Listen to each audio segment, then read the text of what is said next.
ሰላም ጤና ይስጥልን ውድ ሪፖርተር ተከታታዮች የሰዓቱን ዜናዎች ቀጥዬ አሰማችኋለሁ።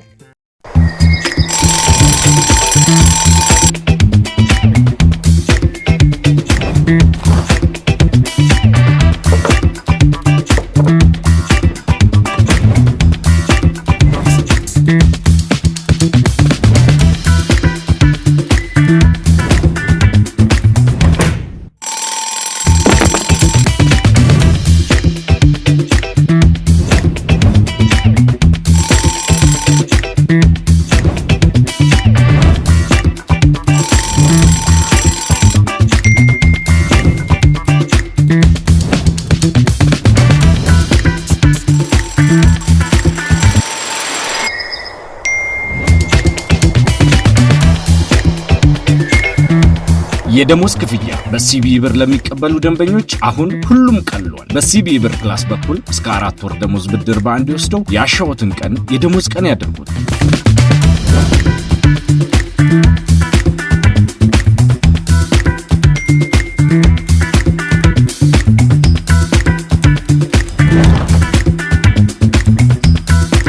የኢትዮጵያ ንግድ ባንክ ሁሌም የሚተማመኑበት ባንክ። አስመጪዎች ወደ ሀገር ውስጥ የሚያስገቧቸው ምርቶች በቅድሚያ እንዲያሳውቁ ሊገደዱ ነው። አስገዳጅ ደረጃ የወጣላቸው የገቢ ምርቶች ከ400 በላይ ሆነዋል ተብሏል። አስመጪዎች ወደ ሀገር የሚያስገቧቸው ምርቶች የኢትዮጵያን አስገዳጅ ደረጃ የሚያሟሉ መሆናቸውን አስቀድሞ በማወቅና በመለየት በሰው ጤናና በንብረት ላይ ሊደርስ የሚችል ጉዳትን ለማስቀረት ምርቶቹን ከማስገባታቸው በፊት እንዲያሳውቁ ሊገደዱ ነው። ይህንንም ተግባራዊ ለማድረግ ዓላማ ያደረገ ረቂቅ መመሪያ እየተዘጋጀ መሆኑን የንግድና ቀጠናዊ ትስስር ሚኒስቴር አስታውቋል። በኢትዮጵያ የደረጃዎች አዋጅ ቁጥር 1343/2016 ላይ ከተካተቱ ድንጋጌዎች መካከል የሀገሪቱን ገቢና ወጪ ዕቃዎች ጥራት ቁጥጥር መከታተል የሚያስችል ስርዓት መዘርጋት አንዱ መሆኑን የገለጹት በንግድና ቀጠናዊ ትስስር ሚኒስቴር የቅርንጫፍ ጽህፈት ቤቶች ማስተባበሪያ መሪ ስራ አስፈጻሚ አቶ እያሱ ስብኦን ናቸው። አቶ እያሱ እንዳብራሩት ማንኛውም አስመጪ የአስመጭነት ፍቃድ ካወጣ በኋላ ምርቶችን ያለምንም መስፈርት ወደ ሀገር ውስጥ የሚያስገባበትና ከዛ በኋላ ቁጥጥር የሚደረግበት አሰራር በስራ ላይ መሆኑን መመሪያ ከወጣ በኋላ ግን አስመጪዎች ወደ ሀገር ውስጥ ከማምጣታቸው በፊት ምን አይነት ምርት ማስገባት እንደሚፈልጉ፣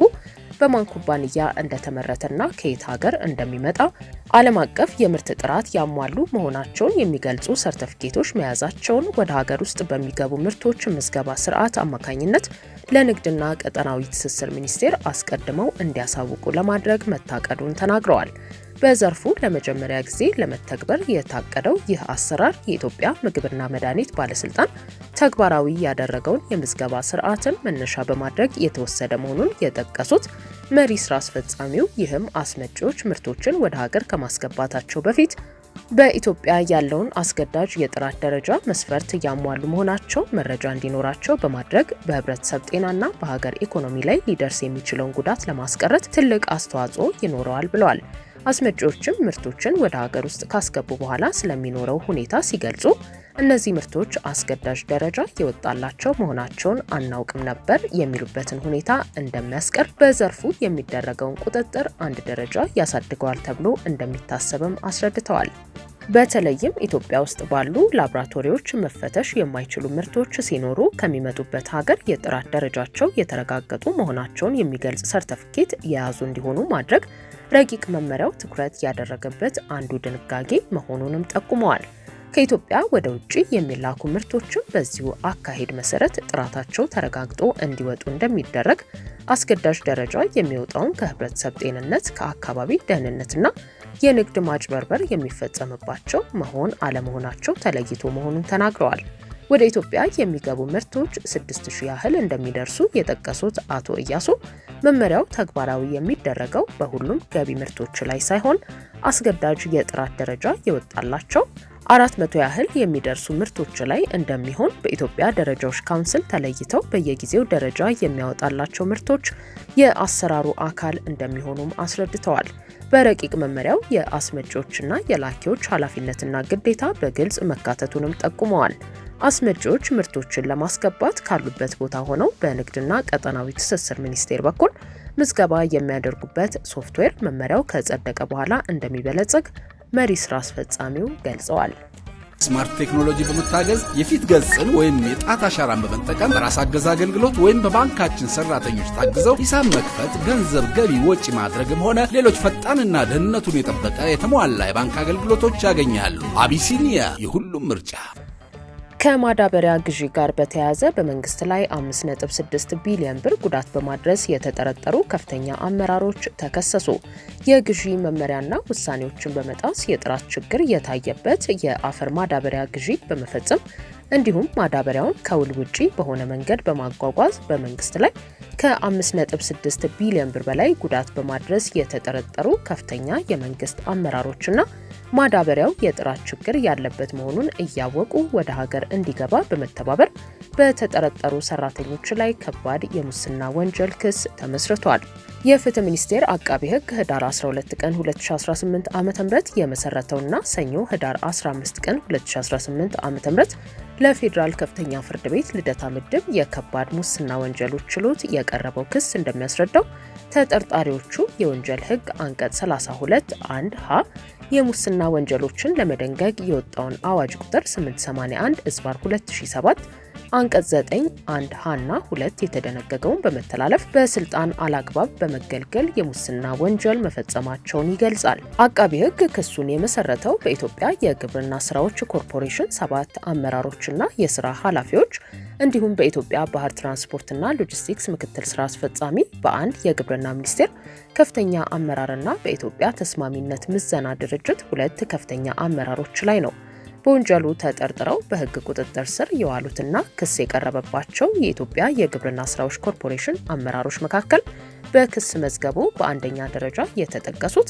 የኮርፖሬሽኑ ዋና ስራ አስፈጻሚ የነበሩት አቶ ክፍሌ ወልደማርያም ጋዎ ናቸው። በዚሁ ዋና ስራ አስፈጻሚና የአፈር ማዳበሪያ ግዢ ኮሚቴ አባል በነበሩት አቶ ተንሳይ ሜጫ ወልደስላሴ በኮርፖሬሽኑ የኮርፖሬት ፋይናንስ ዘርፍ ምክትል ዋና ስራ አስፈጻሚና የኮርፖሬሽኑ የግዢ ኮሚቴ አባል በነበሩት ወይዘሮ መንበረ ኃይለማርያም ነጋሳ በኮርፖሬሽኑ ከፍተኛ የግዢ ባልደረባና የማዳበሪያ ግዢ ኮሚቴ አባልና ጸሐፊ በነበሩበት አቶ ሚሊዮን ገረመው እሸቶ በኮርፖሬሽኑ የግብርና ምርት ማሳደጊያዎች አቅርቦት ዘርፍ ስራ አስፈጻሚና የኮርፖሬሽኑ የአፈር ማዳበሪያ ግዢ ኮሚቴ አባል እንዲሁም የብሔራዊ የአፈር ማዳበሪያ ግዢ ኮሚቴ ጸሐፊ በነበሩት አቶ ሰለሞን ገብረ መላክና በኮርፖሬሽኑ የግብአት ግዢና ትራንዚት ክፍል ስራ አስኪያጅ የሆኑት አቶ ዘላለም ዳኜ ሮሪሳ እንደ ቅደም ተከተላቸው ተጠርጥረው ተከሰዋል። ከኮርፖሬሽኑ ውጪ በወንጀሉ ከተጠረጠሩት መካከል በኢትዮጵያ ግብርና ሚኒስቴር የግብአት አቅርቦት መሪ ስራ አስፈጻሚና የብሔራዊ የአፈር ማዳበሪያ ግዢ ቴክኒካል ኮሚቴ ሰብሳቢ በነበሩት አቶ መንግስቱ ተስፋ ላቀ፣ የኢትዮጵያ ባህር ትራንስፖርትና ሎጂስቲክስ ምክትል ስራ አስፈጻሚ የነበሩት ካፕቴን ወንደውሰን ካሳ አሰፋ፣ በኢትዮጵያ ተስማሚነት ምዘና ድርጅት የኢንስፔክሽን ዳይሬክቶሬት ዳይሬክተር የሆኑት አቶ ጸጋዬ በረሀ ኪዳኑና በኢትዮጵያ ተስማሚነት ምዘና ድርጅት የጅቡቲ ቅርንጫፍ ጽህፈት ቤት ኃላፊ አቶ አለባቸው ሞልቶት ዳኜ ናቸው። አቃቢ ሕግ የክሱ ምክንያት ሲያብራራ ተከሳሾች የመንግስት የስራ ኃላፊነት ላይ ተመድበው ይሰሩ በነበረበት ወቅት በዋና ወንጀል አድራጊነት ተካፋይ በመሆን የማይገባቸውን ጥቅም ለማግኘት ወይንም ለማስገኘት በማሰብ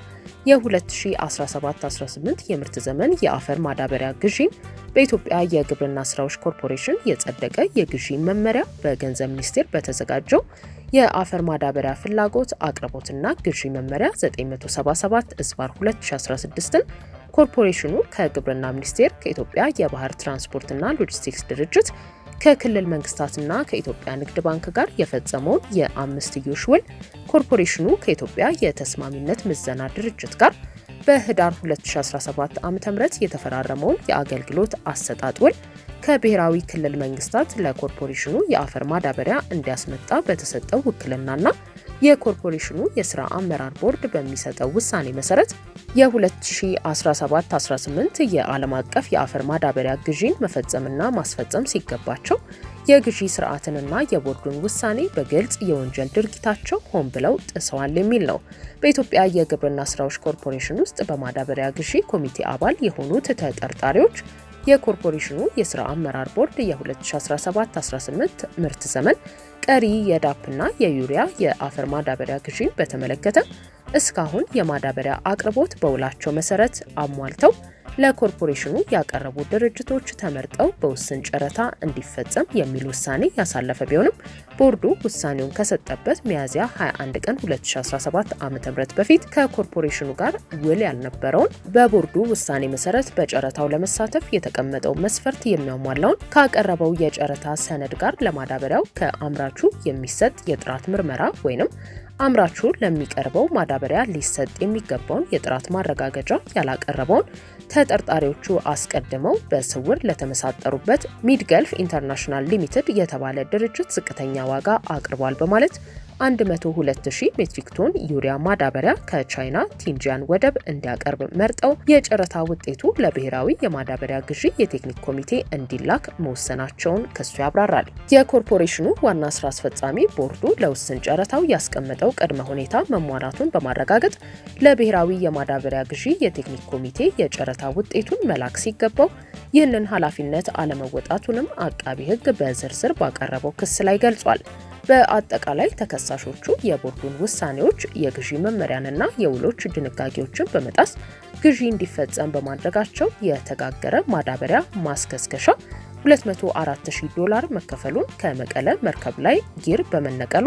$100,000 ወጪ መደረጉን፣ ለማዳበሪያ ግዢ $39.9 ሚሊዮን ገደማ መከፈሉንና በድምሩ $40,296,860 ወይንም $5,681,857,260 ብር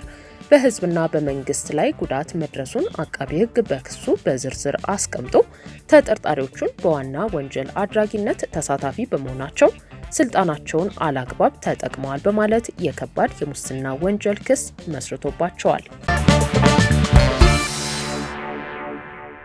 ውድ የሪፖርተር ተከታታዮች የሰዓቱ ዜናዎቻችን እነዚህ ነበሩ። ስላደመጣችሁን ከልብ እናመሰግናለን።